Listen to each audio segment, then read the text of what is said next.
Home Show. Bill from Trinity has a question about shop ventilation. Well, he's got a metal building. It's 18 by 26. It's going to be his shop when he's done, Tom. Great. He said, Bill writes to us, it's a carport structure kind of thing with 4 walls, and I don't want to AC it, but I want to make it cool as I can. And he's looking at your videos. It looks like ventilation is huge. I'm doing that with fans. I don't want to spend the money for foam insulation. Will a spray radiant barrier help? And will fans stop condensation? What's your advice for Bill, Tom? I wouldn't insulate it. I would use fans, and I would blow air across my skin all I could, just like you would in any shop that many people work in. They work in these big metal building shops, fans blowing everywhere. That's why they have them, and that's what we do even at the college where I do training. We've got big barrel fans all over the place for the students soon to be skilled workers.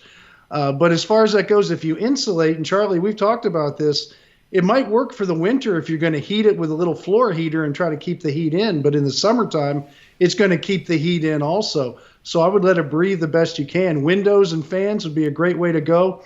Don't even insulate it at all in the Houston area. Just let it breathe. And if you ever do want to air condition it, then we can attack it a different way. But it doesn't sound like that's in the future for this particular structure. So don't insulate. Lots of fans. Remember, when you cool a structure that's air conditioned like a house, you end up using ventilation in the attic to get rid of the moisture.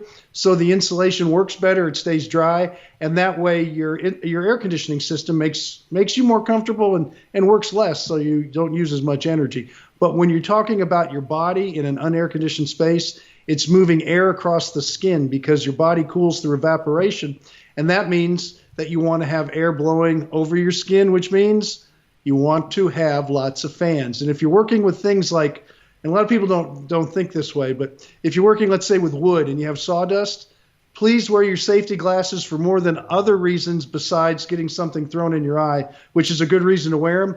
But just the sawdust and the debris in the air from the fan will blow stuff all in your face and in your eyes and everything.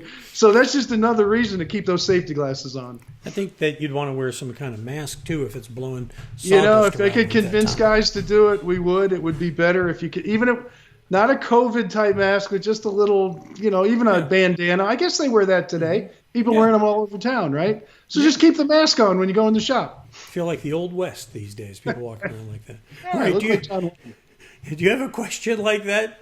If you're Johnny, whether you're, maybe you're Johnny Dollar, the action-packed. No, he wasn't Old West. Who was the guy, Have Gun Will Travel? Remember that?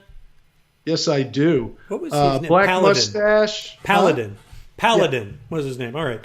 So maybe you're Paladin and you can just wear your bandana. All right. You got a question? Go ahead and send it in to us here at HomeShowRadio.com. We'd love to hear from you. And that's what we're here for. So use the Ask Tom form at HomeShowRadio.com. Fill it out and send it in. We'll post a video just like this that answers your question along like we have with many others. In fact, you'll find lots of answers because we post them to our YouTube channel, our Facebook page, and right there at HomeShowRadio.com.